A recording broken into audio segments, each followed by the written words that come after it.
Hello, good evening. It's time for another Tea with a Druid, Tea with a Druid 62.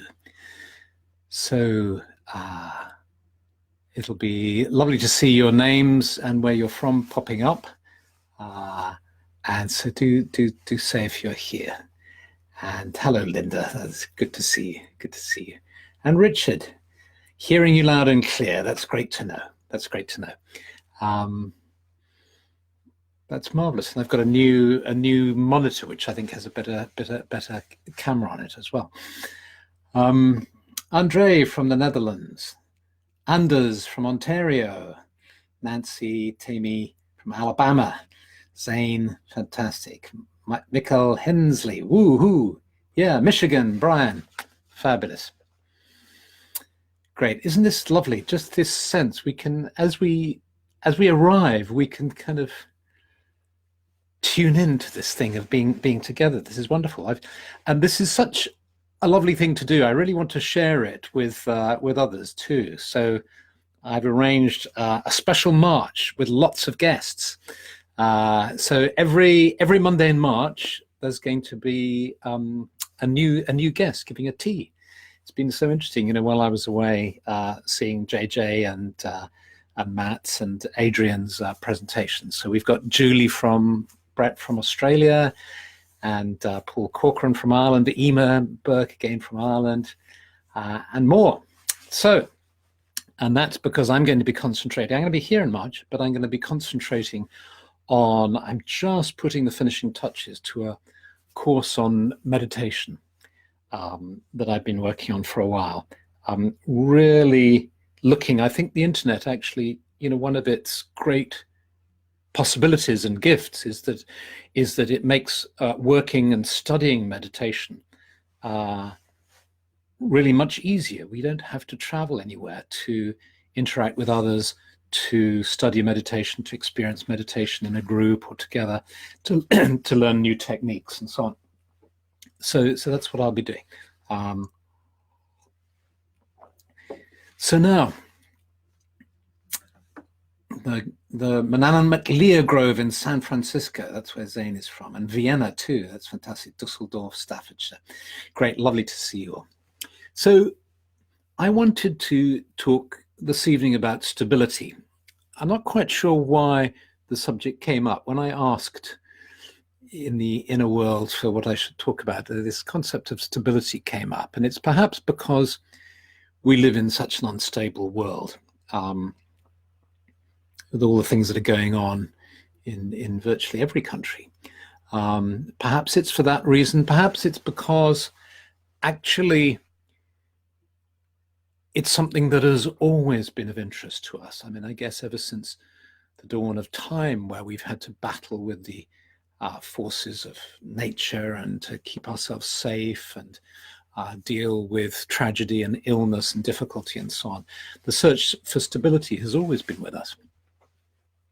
And I immediately thought, in tackling this subject, I immediately thought of, the sumo wrestling suits. The first time I went to a country fair and I saw a couple of people in sumo wrestling suits, I couldn't stop laughing. I don't know if you've seen them, but they're basically weighted suits, massive suits that you put on. So you look like a sumo wrestler, and then you're put facing your friend, and you can hardly walk. So what you do is you just lean on him or her, and then she will topple over and then stagger back up and then lean on you, and you'll career around. It's just absolutely hilarious. And in fact, it's been on my bucket list for years. And one of the things I have promised myself today is that I'm going to hire a sumo wrestling pair of suits and play with it with my grown-up kids or anybody else who'll play with me with that. So I actually thought, in my memory, I thought those suits were weighted at the bottom. They had a big weight, because my memory is that people just keel over and bounce back. But in looking online, I tried to find some fun films that I could put on the blog post that goes with this. And in fact, they don't seem to have weights. They seem to have your own feet poking out of the bottom. But either way, it still works. But what it reminded me of was this question of of what it means to be anchored and grounded, because of course what keeps happening is you keep grounding, you keep falling to earth like that. And I followed a guru for 7 years. His name was Omram Mikhail Ivanov, and he was Bulgarian, but he spoke French, and he was always a joy to listen to. And he used to say something that really worked for me, and partly I think because it's in French, and when I hear French, I hear it in a different part of my brain, and it speaks to me at some other level. And he used to say this. He'd go inside and he'd say, "Je suis stable, fils du stable, conçu et engendré dans le territoire de la stabilité." So the English translation, it doesn't sound so good. It doesn't sound so good to me. And it goes, I am stable, or I am stability. I am the child of stability, conceived and engendered in the territory of stability. Doesn't sound so good, but je suis stable, je suis fils du stable, conçu et engendré dans le territoire du stabilité, de la stabilité. Sounds somehow good. And this ability to find stability deep within, I think, is a huge asset. And one of the goals of the spiritual life is to find stability in an unstable world, in a world that often will knock us back. And there's an important distinction, I think, to make between the search for stability and the kind of naive pop psych, if you like, adage to always get up. You know, those kind of phrases that go, you know, the difference between the successful person and the unsuccessful person is the successful person always picks themselves up. Every time life knocks you down, pick yourself up and all those things. Well, I find those kind of phrases, those aphorisms really annoying, because they don't account for the way in which sometimes we can't get up when we're knocked down. And in fact, the fact that we can't get up is precisely because we need to stay down. We're knocked back and we need to stay down. And that kind of metaphor is very poignant because it points to our need to be close to the earth. I don't know if you've ever had a shock in your life where literally the floor gives way. It's happened to me, and before, if it's never happened to you, it sounds like it's a kind of literary device. You know, they were so upset that the floor gave way. But when it does happen, it's as if the floor gives way and you want to fall to the ground to find safety on the earth. And this need to be close to the earth is actually where we find the relationship between stability and between not having stability, being knocked around. Because if you really open to the experience of being discombobulated, of being bouleversé, as it's called in French, of being scattered and hit, if you go into the heart of that, you'll find, I think, a part of you that is seeking the ground. So you might be scattered all over the place, you might be knocked down, but deep inside, I think you can locate this part of you, which is the stable part of you. You are instinctively going towards that stable part of you. And let's do that now as a kind of experiment. See what happens when you try. If you want to, you don't have to do this, but if you want to, just try closing your eyes and go to the part of your body where you feel the most stable. Just go for a few seconds. We'll just go inside now and go to the place of stability, of feeling grounded and stable. Note what part of the body your consciousness travels to, if it does. And then just come out again. Just open your eyes and and come out.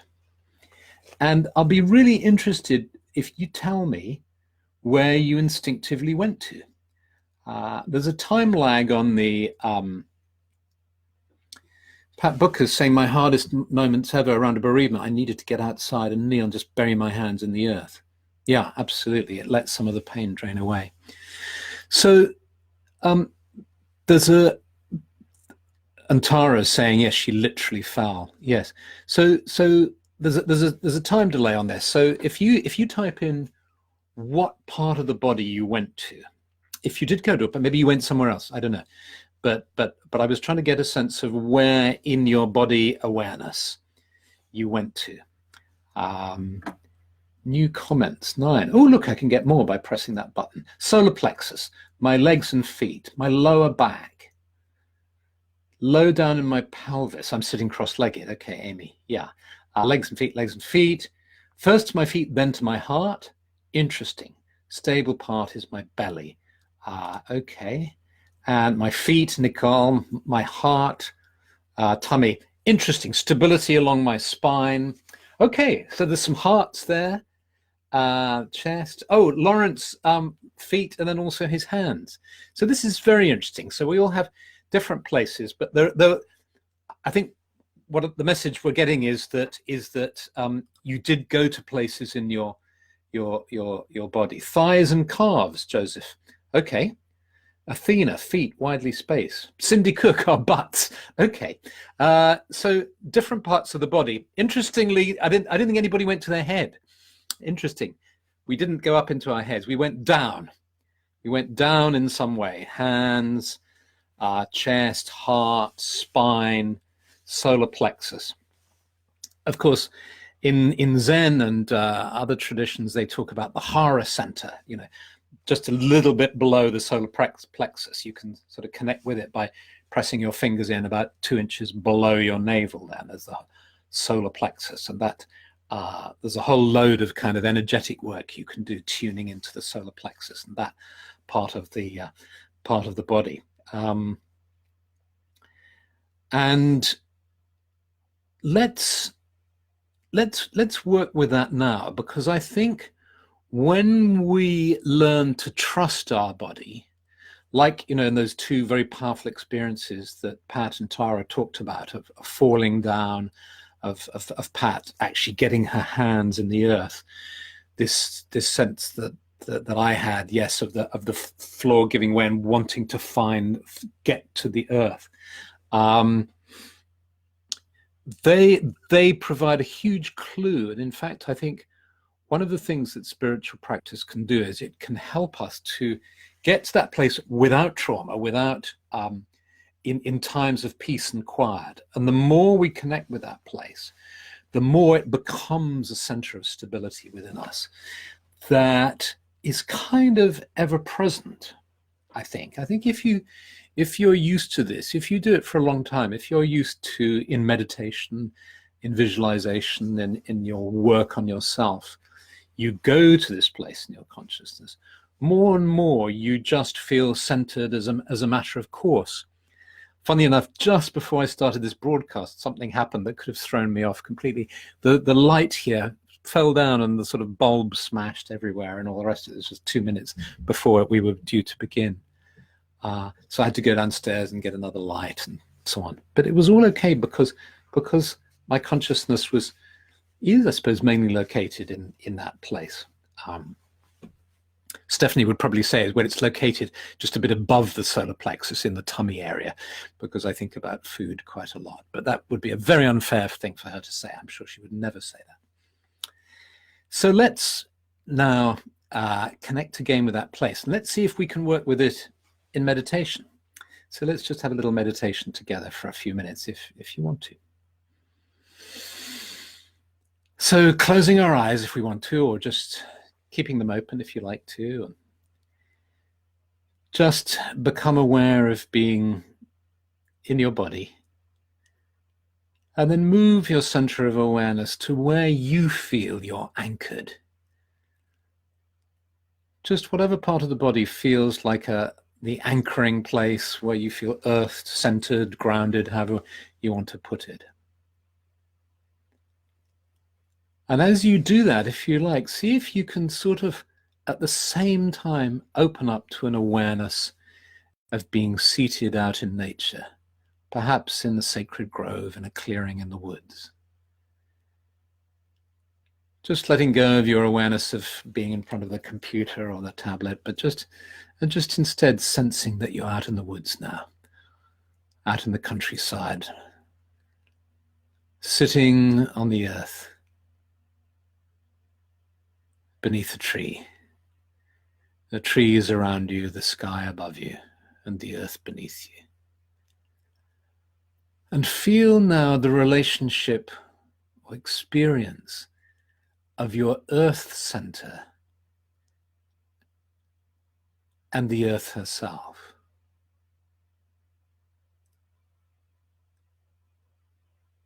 Sense your own earth center, and then sense the earth beneath you. The earth with its rich soil, its rocks, all the creatures and life in the earth. The water in the earth too. The strength in this earth, the stability in this earth. And without having to analyze it or think about it too much, you know that there's some mysterious connection between this earth that you're seated on and this center of stability within your own being.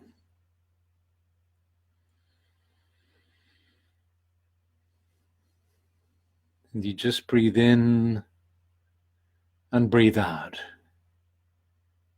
feeling grounded, centered,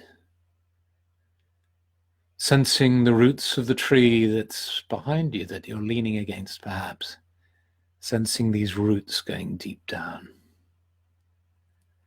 And you can sense those roots stretching deep into the earth, anchored in the earth.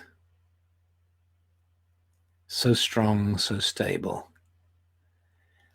And with the energy of the earth and the water nourishing these roots, and this energy flowing up, the earth energy flowing up and flowing into you now, nourishing your energy field, nourishing your physical body too, traveling up your spine, up your body, bringing energy and strength, stability, centeredness.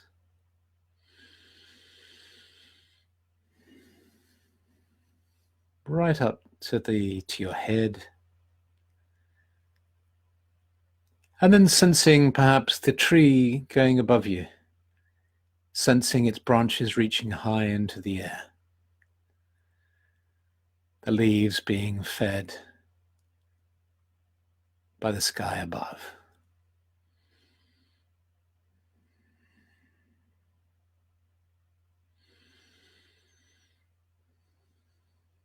And you let go of your awareness of the tree now.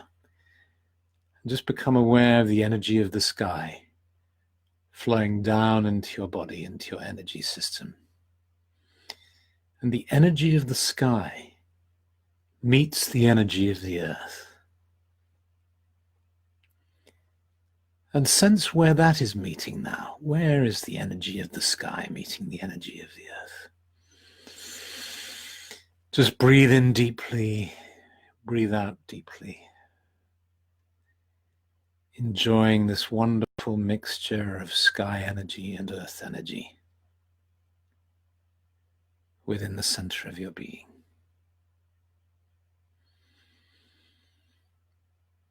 And feeling clear and energized, stable and grounded, knowing you can do this exercise at any time to deepen it. It's time now just to let go of the imagery, let go of the sense of being in a sacred grove. As you become aware of being seated here, the energy of the sky and the energy of the earth flowing within your being, bringing you a sense of peace and calm, clarity, and oneness with nature. And so you slowly open your eyes, sensing that you're here with all your fellow meditators in this place together. And may the earth be blessed. May the trees be blessed. We sense, all of us, our love flowing to the earth, flowing to the trees, and flowing to the air around us.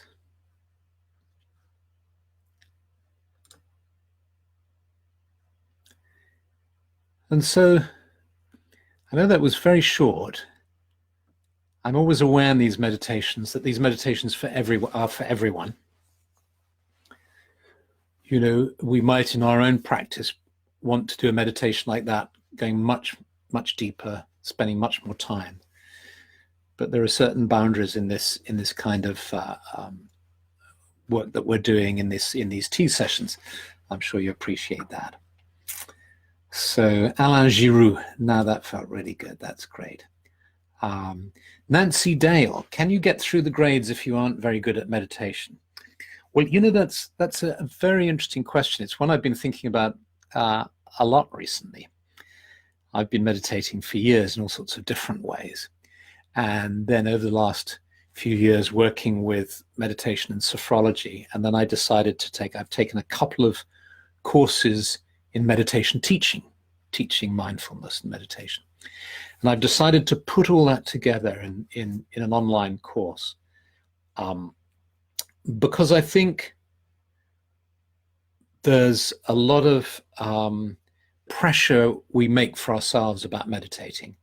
There are many different ways to meditate. Meditation isn't one thing. There are lots of different ways to meditate, and it's a question of finding the way that suits you, the way that really speaks to you. And it's not about being good at meditation. And funny enough, there's a way in which we can transcend that kind of question. So that'll be ready in about a month or so's time. So I think there is a way. There's a way through that. So that's lovely. Petra Stauffer was saying that's my first time here. Thank you. I enjoyed it. Yeah, Petra. Well, it's good to see you here. As I said, these meditations are specifically designed to be brief, but to help us touch in to an experience that we can then, if we like, repeat on our own, and then go deeper. So yes. So thank you for coming, and I look forward to reading your comments. I think maybe if I can just leave one last thought about stability. One of the big dangers, I think, in spiritual work is that we develop rods to beat our own back. We naturally want precepts, codes, instructions, disciplines, advice to keep us on track, and that's perfectly normal, of course. But what we have a tendency to do is to grasp onto these and then make them the standard that we must achieve, and then if we don't achieve that, we feel like we failed. So in other words, if we talk about stability and finding stability, there's naturally a way in which we kind of criticize ourselves when we're not feeling stable. We set up stability as a kind of goal. And then when we're feeling a little unstable, a little unsure of ourselves at whatever level, intellectually, physically, or whatever, we then feel bad about it. But in fact, all of life is this kind of dance, and we wouldn't have the experience of stability if we didn't have the experience of instability. And so it's a dance between the two, and we all go through periods of instability, and we go through periods of stability. And of course, stability feels more comfortable. but life isn't about simply making ourselves comfortable. But we can, however, I think, develop techniques and find ways in which to feel more stable, just as we can find ways to feel unstable. I mean, I'm sure we can all think of ways, if I went out now and got on a motorbike and drove it at 100 miles an hour, that would be a good way to feel unstable very quickly. So of course we can find ways to feel unstable, ways to feel stable. And I guess what spirituality or the spiritual way can do is it can offer us a kind of vision of the relationship between stability and instability, and then offer us ways to feel stable. And one of those ways is, I think, through finding the center of stability within our own bodies and then working with that in meditation. So lovely to see you. Lots of love. I'll get a cup of tea and then I'll come and read your comments, and you can always make comments later. You don't have to make them straight away. So see you again, and probably I won't see you for a month, but you'll meet lots of interesting people over the coming weeks during these tea sessions. Okay, bye then.